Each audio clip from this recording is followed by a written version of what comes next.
for the last, I guess, 9 months or so, since the economy took its giant collapse all over the world in different areas financially, I've been meeting people that are trying to figure out what to do financially. And I've watched so many people in business who are trying to figure out what to do. Their customers are responding in a different way. They're hanging on to their money, and they're concerned. And so I thought, the traditional approaches to business are not making a difference. What I'm best at is modeling.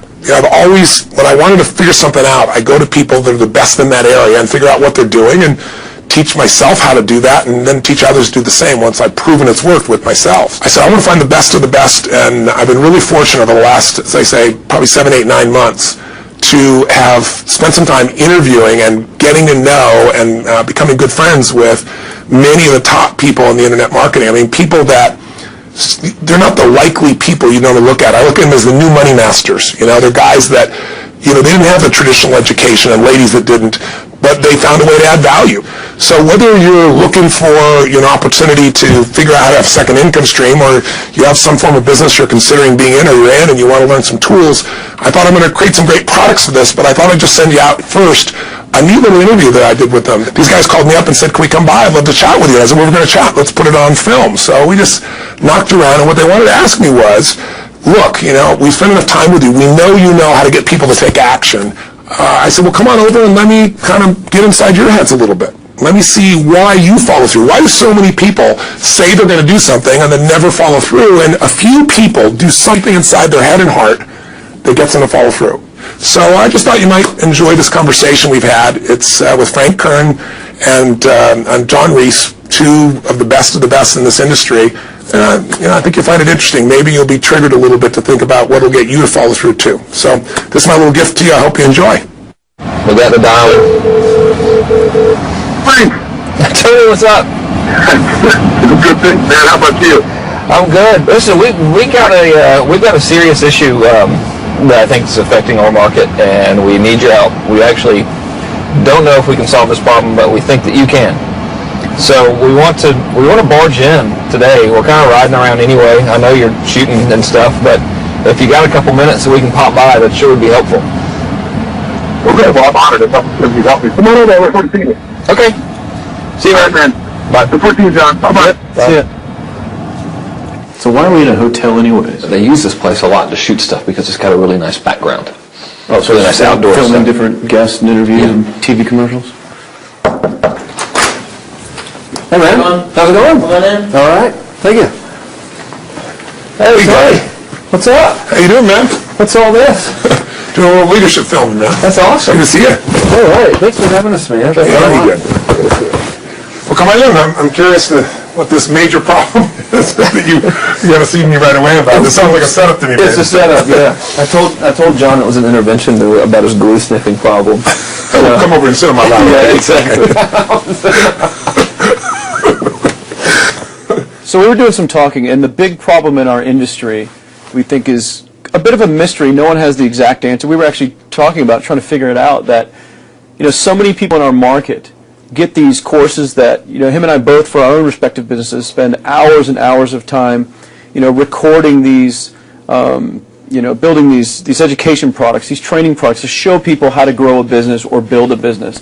But there's this large segment of our customers in our market that we're in that really don't get results. They don't do anything, or they're just, for whatever reason, it's not for them. It's just, we were just talking about how great it would be if there were just, so many more success stories, right? Like if everyone who actually bought stuff, not necessarily just our stuff, but all of the stuff within our community, if the people who bought it, if everyone who bought it just actually used it, and just followed the directions and followed through, how amazing that would be, like what we would accomplish as a community as a whole if that happened. So our challenge is, what needs to happen, what kind of shifts need to happen to get people to follow through, to get people to actually use the products? You're talking about the same mystery that people have of, why does somebody, get that fat, or they're out of control and they hate themselves, but then they go have another piece of chocolate? Or, why does the person the doctor just told them they have cancer, lung cancer, and said, you've got to stop smoking, and some studies show 70% of people keep on smoking. So you're not talking about a minor issue here, right? It's part of life. But there is an answer, because there are people that do follow through, and there are people that never did before, and then they've never followed through in their life, and now finally they break through. And that's what I try to focus on, is what those people do. You know, in my case, in the business world, I look at people like you, people like Dan Kennedy. What do these guys do? Okay, I'm just going to do that to the best of my ability. And sure, you know, it's like, well, oh no, I can't write copy as well as Dan Kennedy. I don't have as much energy and drive as Tony Robbins. Well, but you didn't start, so what? You didn't start out as Frank Kern. You didn't start out as why? You started out trying to make how much? Come on. $300. Yeah, a week. A week. $300. Right? Yeah. And you failed at that in the beginning, didn't you? I failed pretty miserably. Yes. But it was effortless to fail. It's just like natural. Yeah.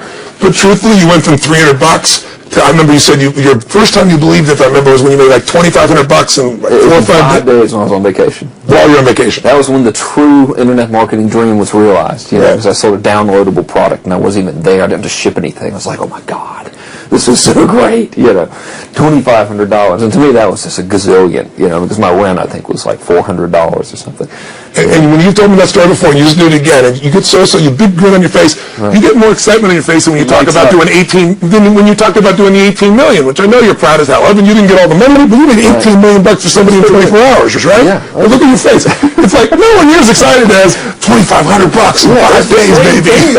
The $2,500 is just as there's no difference. No, there's even more, because there was a moment when you recognized what was possible, but you didn't recognize it until you actually experienced it, but you only experienced it because you had to. Right. You had to keep going until you found it, just like you did. You had to keep going until you found it. It's like the validation that the fear doesn't have to matter anymore, that you don't, there is no other, that, you know, not having the plan B and knowing that you're going down the one path towards what you want. Yeah. It's the validation in your brain that, hey, this works. It may not work yet on the level I want it to, but it works. I've just proven it to myself. Right. And for that, I win. It's game over. I've already won. Yeah. Because I've proven it to myself. Right. So it validates everything in my mind that I'm going to do now, just at a higher level. Right. Doing more of it. That's it. Right. You just now leverage it. You now just stack it. So what do these people need to get started? Why aren't they starting? We all know the answer is fear. But the difference with you guys or me or anybody who's followed through is we're more afraid of what life would be like if we don't follow through than the person who's willing to settle for what they got and kind of hope it'll change and maybe purchase something for the moment and then not follow through with it. It's almost like people, overachievers, have a little more fear. They're a little more afraid of missing out. They're afraid of not being there, or they got a strong enough reason to follow through. So I'd say, if you're looking at home, you want to give somebody some value, go, where do I start? I'm sick of this. That's a damn good place. That's probably where they bought the product in the first place, but now they're not. From that for just a minute. What's that? They bought the product to escape from that state. Just for a moment. Yeah. So, because guess what? What makes people excited is progress. You don't have to be at the goal yet to feel alive again. You have to make progress. And the first step to progress is make a decision and buying the product. But then they don't do the second step, which is open the damn thing up. I think another powerful distinction that you're hitting on here is the fact that a lot of people that have breakthroughs in their lives, like including Frank and I both in different, success stories, situations, whatever you want to call them, is that, people typically hit rock bottom before that must is a reality. You're right. So, in thinking of that, because a lot of things as well, like we hear in marketing, like if you had a gun to your head right now and you had to make money in the next, 48 hours, what would you do? And that really resonates with people. But so I just wanted to bring this into the conversation because I think a big part of the market of all these people aren't people that have their backs completely against the wall yet. That's right. Okay, so they're not in a must situation yet. They're in a desire situation where they're okay in their lives. They do have big dreams and ambitions. They do want greater things, but it's not pushing them yet to the point where they will do what it takes to master something. So what do you think? How do people go from not having their backs against the wall when they have no choice to say, I'm totally sick of this, to conditioning their minds to go from their situation where they are, which may be okay, to getting something greater? Well, think about this. What pisses you off and what excites you is all relative. $300 a week, $2,500 excites him more, that memory to this day, than even the $1 million he did in his first 24-hour version, right? Or you breaking the 4 minute mile, $1 million. That must have been out of your mind. Tell me about that for a second. What did that feel like? You make $1 million in 24 hours. Nobody in the history of the internet's done it. Euphoria. Yeah. It was unbelievable. What was your? It wasn't even about the money. That's exactly right. That's exactly right. It wasn't really about the money. No, it wasn't. I wasn't thinking like, that's how many cars I can buy. No. It just wasn't. It was just breaking through like another barrier of progress. So at that point, it wasn't about your back to your wall.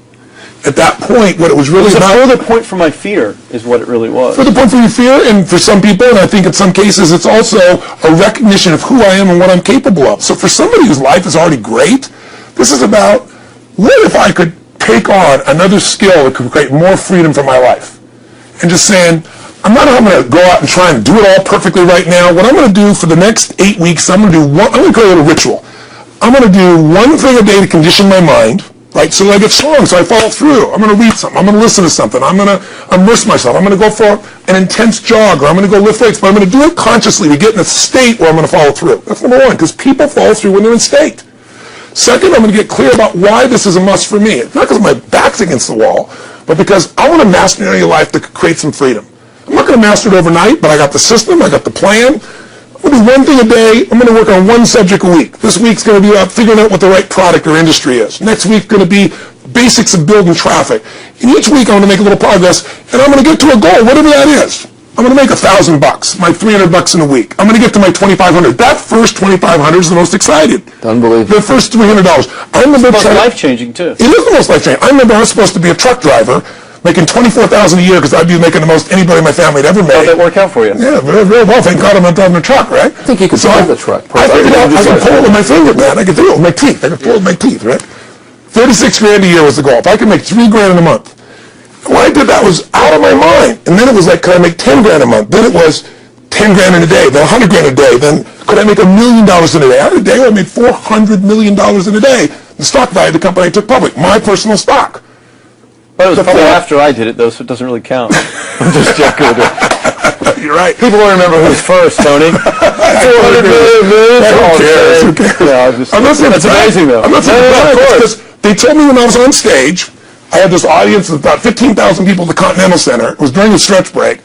I was doing what I loved, rocking the house. Everybody's going crazy. And they go, the stock's worth $400 million right now. I was like, wow, that's cool. It's like, okay, that's, no one sounds stupid. It's like, what's next? And I went right back to what I loved. Once you break through, then it just becomes a game. The people that are getting your products have not yet broken through in most cases. The breakthrough happens by conditioning your mind every day, by feeding it a role model or a story. It's putting yourself in a peak state where you follow through by getting physically strong. It's creating a little ritual of doing a little bit each day, and then you get momentum.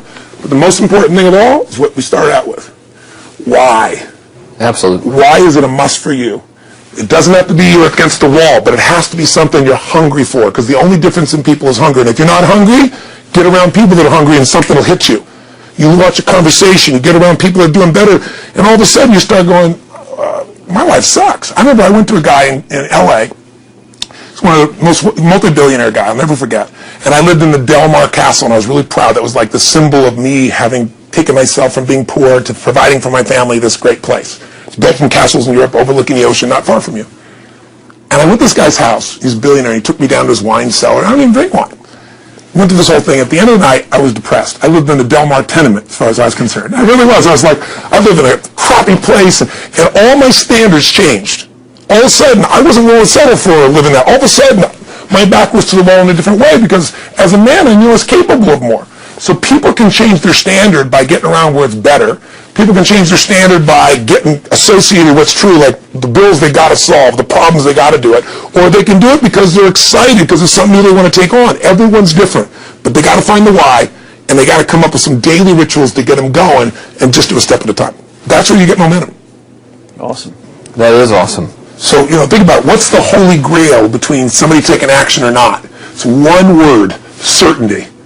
When somebody is absolutely certain, the common word is believe, right? But, you can believe at a general level, or you can believe with certain. When you're absolutely certain that if I do this, it's going to get that result, and that result's going to change my life, you'll do it. When you think it absolutely is not going to work, you're never going to do it. The middle no man's land of maybe it'll work, maybe it won't, that's the piece that kills people, right? So if it's a must for you, you got to make it work, right? In our case, right? That's an example. If it's not a must for you and you're not sure, you don't know what to do. So years ago, I'd look around and say, okay, how do people get themselves to follow through that haven't been following through? What's the difference? And I started interviewing hundreds of people, literally, and eventually thousands, because I had thousands of my events. So I'd ask the group to give me their feedback. And I came up with this model. It's like the holy grail of belief, or the holy grail of momentum. It's like the difference between what makes the rich get richer and the poor get poor, right?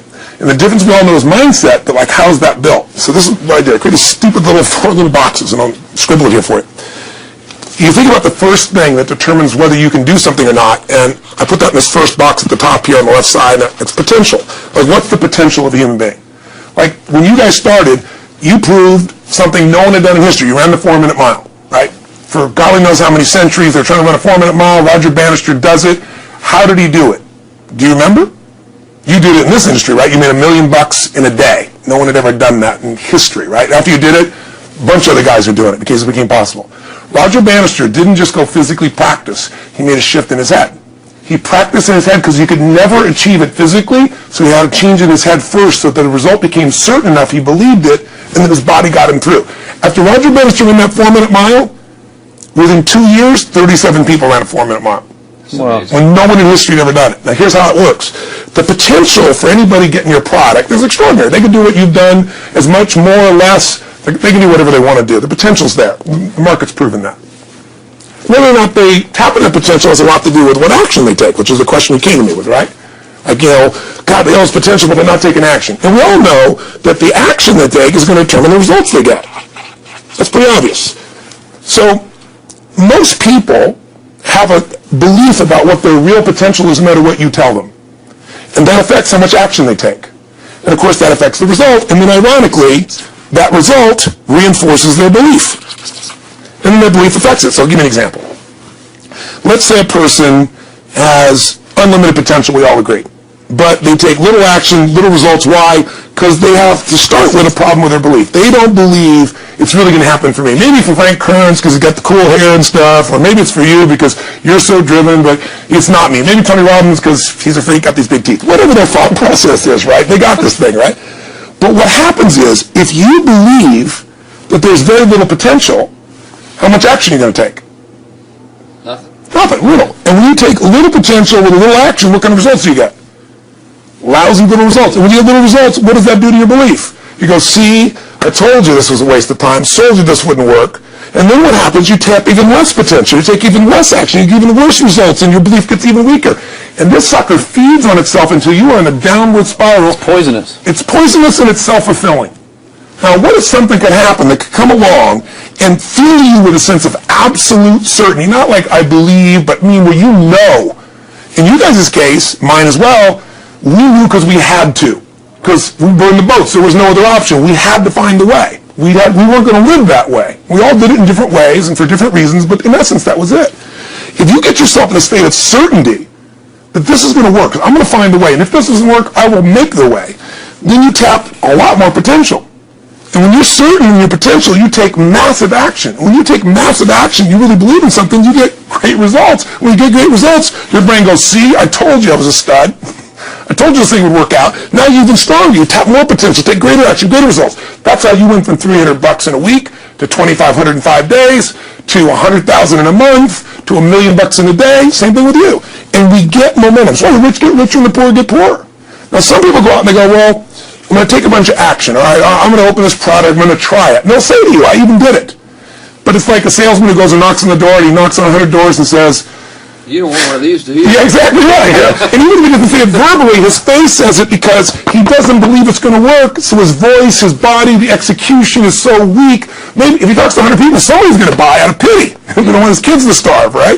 But he's not going to get the result. So the core difference in people is how do you produce certainty when the world isn't giving it to you? You go out and you try. In your case, you're $100,000 in debt and nothing's working. How do you keep yourself going? The way you did it, the way I did it, the way you're doing it, we may not have done it consciously, is we didn't change our potential. That was there. And it wasn't even taking more action. Taking more action with a belief it's not going to work, it's not going to change anything. We got results in our head that made us feel certain as if it had already happened. True or false for you? True. Right? So give me an example so people know I'm not just making this crap up.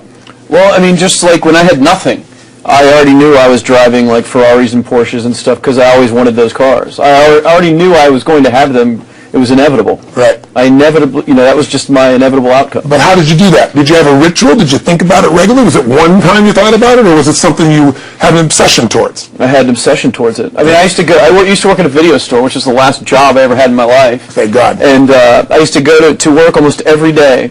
and I used to bring 2 magazines with me to read on my breaks. Entrepreneur magazine, just to read about business and everything else, and read about what other people are doing, look for role models. And I used to carry an auto trader with me. And I used to look at Porsches that were for sale. Yeah. And people always used to ask me, what are you doing with that Auto Trader magazine? I'm like, well, I'm just picking out the Porsche that I'm going to buy. Right. Which probably got you a lot of crap. That's it. People made fun of me. I actually had a boss at that job tell me, you know, you really shouldn't do that to yourself, John, because it's very, very likely that that is never going to happen. That it's very likely that you're never going to have that car. Yeah. That's the kind of belief he was trying to put in my head. And I was like, no, you don't realize that it's inevitable that I will drive here sometime in the near future with that car when I'm not working for you and drop movies off for you to put back on the shelf. And that actually happened. And it was one of the most fulfilling days of my entire life. And the great thing was, when I pulled up in this car, I was in my mid-20s. Yeah. A car that most mid-20s. What kind of car was it? It was a Porsche 911 Turbo. It was a convertible and everything. It was a beautiful car. It was what I always dreamed of having. But, you know, for a few years I'd always circle the ads of which ones I was going to buy. Well, when I finally got it and I pulled up at the store, you know, I had all these people, some people that were still working at the $7 an hour job were there years after I left. And I'll never forget this, even the boss and stuff, and the reaction of the people was like, wow, that is awesome. Yeah. Is that your dad's car? And all I said to them was, not exactly. Good for you. And I just smiled and just left. But it was, you know, it's the weirdest thing, but I just knew it was going to happen. But you knew it because I conditioned myself to. You did it over and over again. Yeah. When I was in high school, I was not a popular kid, but I was passionate and intense, and I'll never forget, some particular girls gave me some crap, and a guy too, and I wrote in their journals or their annual yearbook at the end, I wrote, someday, I said, you treated me like hell. Someday, I'll be rich and famous, and you'll be an effing truck driver. And you'll be sitting there, I'll be with this beautiful woman of my life, rich, and you'll be watching me on television thinking, you wish you would have treated me better. I actually wrote this shit in people's annuals because I went to a 10-year high school reunion when people showed me this stuff, right? But it's like, I burned the bridges, baby. I was like, this is how it's going to be. So I'll give you a perfect example of this. You know, they did studies, many have been done at this element, where they want to say, how much does the mind affect performance? So take basketball. And I've worked with a lot of NBA players and turned them around, and one of the problems many of them have is they'll choke on the free throw line. You know, well, everybody knows in that case, if you normally shoot really well and now you're not, something's interfering, something's getting in front of your state, some uncertainty, right? Obviously. So they take a group and say, we're going to make them better. How do you make somebody better who's got this mental block? So they take a group of guys and they're going to do free throws, and they do one group where they just practice for 6 weeks. Totally intense practice, and I forget the number of free throws, but they got to do this many free throws every day. Take a second group, and they have them not practice at all. Obvious. And they take a third group and they don't let them touch a basketball. All they do is have them practice in their mind, but the key is, it's not practice makes perfect, it's perfect practice makes perfect, as corny as that sounds. So these guys see themselves making the shot every single time, conditioning their mind and body that it's perfect every time. They're not interrupted by a reality that would screw with them. So at the end of 6 weeks, they tally it up, and now they give them a test to see who has the highest free throw percentage, success. What do you guess it's going to be? Well, the obvious person says, obviously, it's not the guys that didn't practice, but which one is it? The mind, or is it the ones that actually practice? I'm assuming the mind. Yeah, you would assume it because it's true. Right. You intuitively know the truth. That practicing's not enough. It's getting yourself so certain so many times that now when you go to do it, there's no hesitancy, and you execute. It's having that absolute certainty that makes you tap your full potential, take massive action, get massive results, be reinforced having stronger belief. This is what makes somebody a star at anything. It's like Jack Nicklaus, the golfer. Yes. He visualized every shot and where it was going, landing right where he wanted it before he ever hit it. Every single time. And what do most golfers do? Time. They just take a practice swing and they kind of hope for the best and point in the right direction and hit it. And some of them, if they've had some bad hits, what are they really focusing on? You know, what I don't want to do. Exactly. And that's the same thing here. So I'll show you a little stupid little physical technique for this. So stand up for a second. You guys going to do this with the camera show? So try this for a second. So just put your feet together, and then put your right index finger straight out in front of you like this. Okay? And all I want you to do is I want you to just turn clockwise comfortably as far as you normally turn. Just notice where you naturally stop. Go ahead and turn clockwise. People at home can do this too. Keep your feet straight. Notice where you stop. Come back around to me. Back around to me. Oh, pretty good. Okay, good. Yeah, you're really good at this, right? Drop your hand. Now let's do something really simple. Close your eyes. And you don't have to visualize, just feel. I want you to imagine your finger coming back up again. And this time, see and feel it coming up. Don't actually make it happen, but feel like it's happening. Imagine in your mind that you're actually doing it. You're seeing it, you're feeling it. And then make it like a game where you turn twice as far this time. Like you're a little kid, somebody measures you and you go, I'm taller, come on, measure me this week. And that desire to do a little further. And then in your mind, do it again. Your feet are straight together, and in your mind, feel your finger coming up, see it coming up, and imagine going 3 times as far this time. And then one more time, bring your finger up, and you're like an owl. Your feet are straight, and you turn all the way around, and it comes all the way around to the front. See it and feel it and enjoy it each time like it's a game, like you can't wait to go further. And you know you do, every time.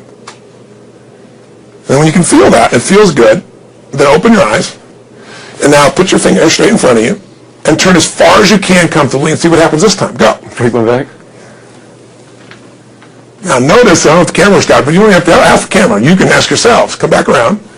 Did you go further this time, yes or no? A lot further. A lot further. 50% further. 50% further. How much further for you? About the same. Yeah. The average person will go 25% further. Now here's the question. Or superior. Or superior pointer. There you go. Your right finger pointer. Thank God. So, did you have the potential to turn as far as you did the second time, the first time? Yes. Why didn't you? I didn't believe it, I guess.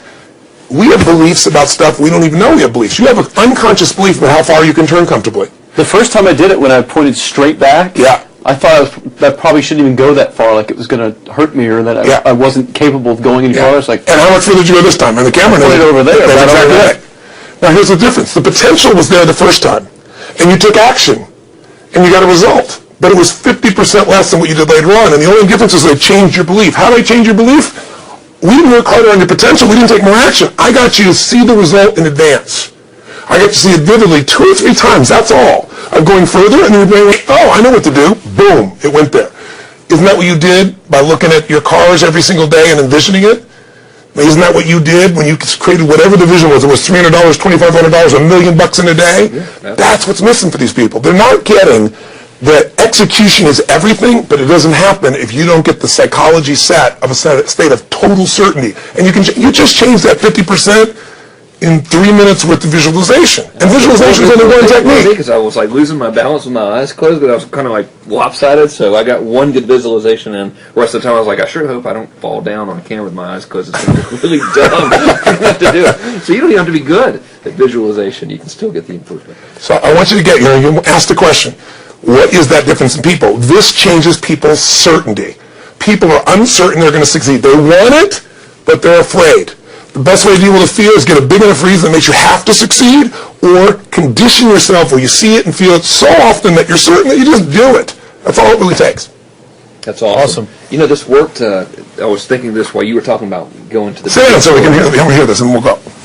You were talking about working in the video store and looking at the Porsches and stuff. I used to drive around in my car, doing the cold calling with the credit card machines. And one way that I would avoid cold calling, the pain of like cold calling and knocking on doors and everything, would be to listen to your stuff and listen to Jim Rohn's stuff. And wow. Just drive around, no particular destination, just to listen to it. Yeah. And strangely, I still like to drive around. I prefer to listen to that stuff in the car. For some reason. It's because it's where you got imprinted. I guess. I mean, it's like, well, just drive up and down the coast and check out the ocean. Yeah.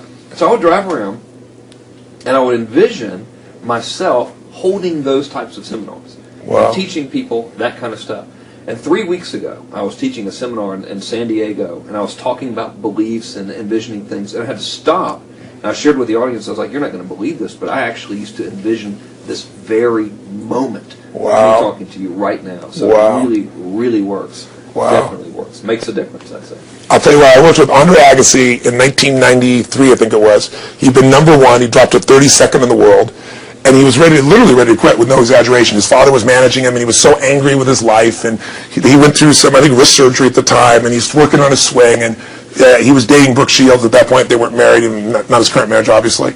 And so she said, you got to come see Tony. She goes, I don't need motivation. He goes, he's not motivation, man. He's strategy. He'll show you how to make that shift in your head. So he comes. I work with a guy. In the beginning, he's saying, do your magic stuff. Like, oh, yeah, great, thank you. And I said, tell me. And you ever hit a tennis ball perfectly? And I'm trying to get him in the zone to remember that time, like you visioned, where he was perfect at it. He goes, of course I have. And I get him vision over and over again. And finally, he's in the zone. He's feeling that again, right? He's seeing it, and he's feeling certain, and the swing is going perfect. And I said, how's that feel? He goes, it feels perfect. I said, but are you thinking about the swing? You're not thinking about the swing. You're not thinking about how to do it.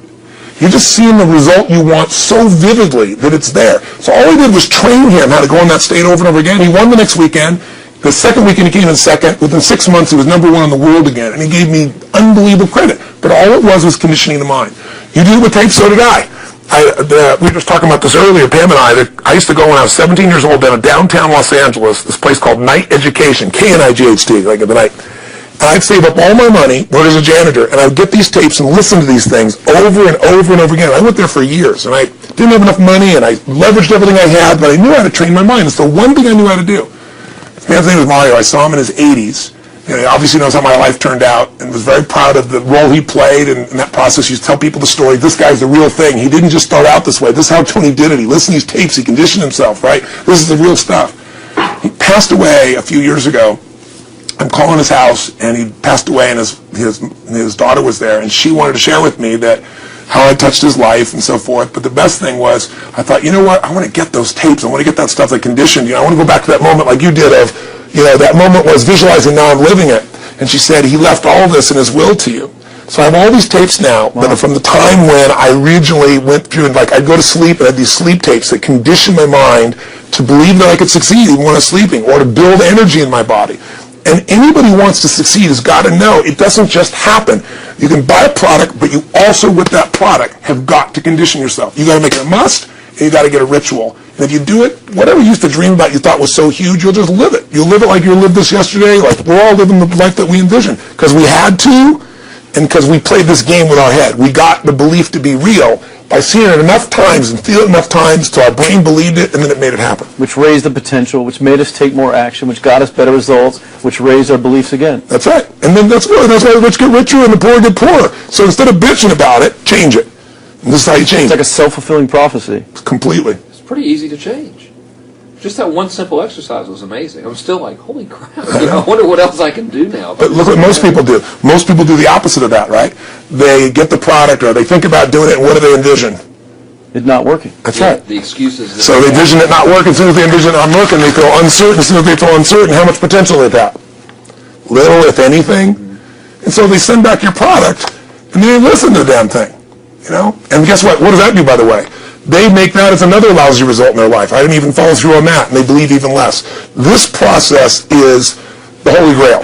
It's where the whole game changes, and anybody can do it, and they can do it in a few minutes. And if they do it a few minutes each day, then they get a different life. They do it a few minutes one time, their life changes for the day.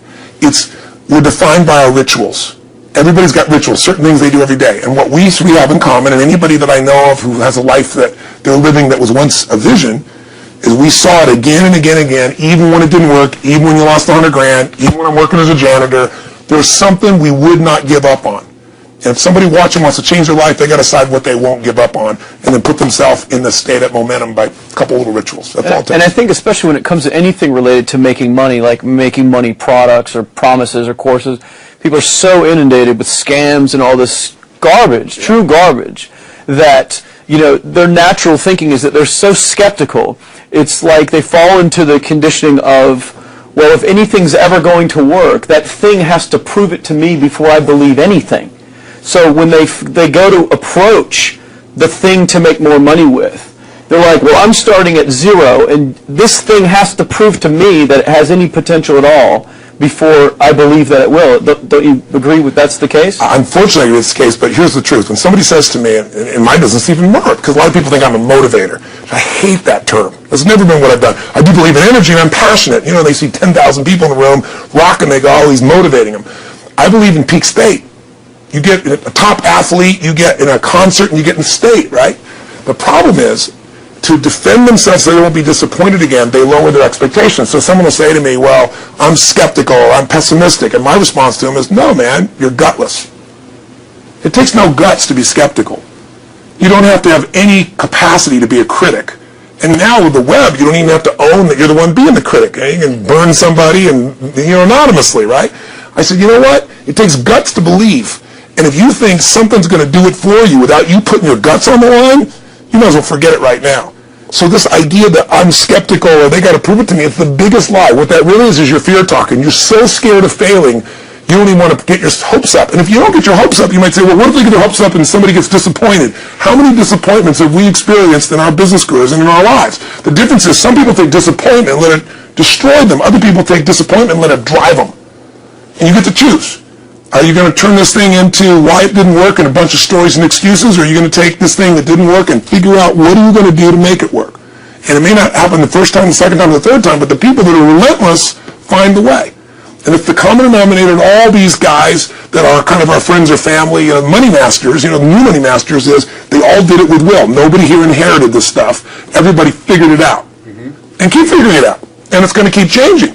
And you say, you know what, 1% of 99% of the money being made is being made by 1% of the people, because only 1% of the people will condition their mind and condition their body and follow through some daily rituals. The rest will tell a story about why it didn't work, how it wasn't their fault. And you got two things in life. You got results or you got a story. And too many people think that 1% is somehow entitled to it, and they're not. Which is, it's just all in the head. It's all in the head. It's all in the head. Which can be changed with some conditioning. Basic conditioning. You just proved it. Yeah. To us. That's fun. That's why I made Get the Edge and Personal Powers, because I understood that from the very beginning. Originally it was 30 days, and years later people would say, I've heard all the great results and everything else, man, but, I don't have 30 days, and I'd be behind the glass, focus group, watching these people want to shake them, like, you don't have 30 days to change your life, I thought, okay, I'll make it 7 days. Just one, because after 7 days, you get momentum. And you think about it. When do people's lives change? In a moment. It doesn't change in 10 years. Your life may suck for 10 years, but there's one moment when your life changes, the moment you decided. When you said, no more, and I'm doing it, and you kicked yourself in the ass, and you made yourself go do something, right? When you finally said, enough, no more, I quit, or let's begin, or I love you, there's a moment when somebody's life changes. And that can be gotten in a couple of days. So people watching don't have to wait until they've mastered everything. They got to get started and do what's next and just put themselves in a state where they start making some progress. Well, there it is. I think that's the answer that can help solve that problem with a lot of people. They'll just pay attention to it and do it.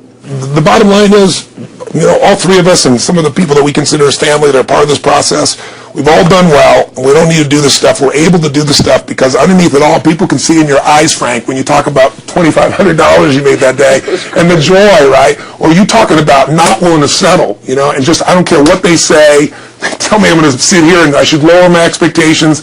I'm going to be driving my car in here and they're going to be delivering a video to me. There's something inside of every human being that will make it click. That'll make it so that today is not like yesterday and tomorrow will be different forever. And that process is an emotional hook. And what I hope is people watching this stuff, maybe something in here will piss them off enough or remind them of something or say there is a plan and it isn't just luck. And if I just get my big enough why and I get a little system for conditioning myself, and if I start to feel overwhelmed, I just do one next step. And I keep learning and keep moving forward, I will get there.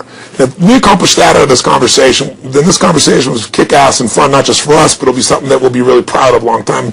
Whether it happens or not really has nothing to do with us, but whether or not people